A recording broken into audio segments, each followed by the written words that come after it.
ఈరోజు కూడా ఆయన తన అద్భుతకరమైన మాటల ద్వారా మనందరితో మాట్లాడనై ఉన్నారు, అద్భుతంగా నడిపించనై ఉన్నారు. చూడండి, ఎహెచ్కేలు గ్రంథము 12వ అధ్యాయం 25వ వచనం ద్వారా పరిశుద్ధాత్మ దేవుడు మనందరితో మాట్లాడనై ఉన్నారు. మీ దినములలో నేను మాట ఇచ్చిన దాన్ని నెరవేర్చెదను, ఇది ప్రభువగు యెహోవా వాక్కు. Praise the Lord. ఆమేన్, ఆమేన్. చూడండి, ఆమేన్ అని చెప్పండి.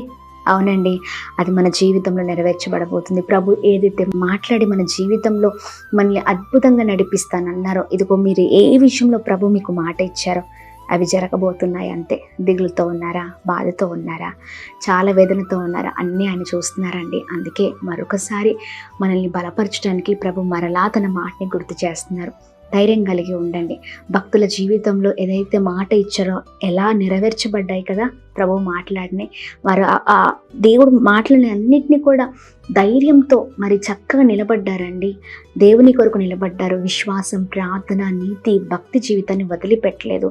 ప్రభు మాట ప్రకారమే జీవించారు. అందుకనే వారి జీవితంలో దేవుడు మాట ఇచ్చిన ప్రతిదాన్ని చూసి ఉన్నారు. మన జీవితంలో కూడా అలాగే ఉందాం. దేవుని కొరకు బ్రతుకుదాం.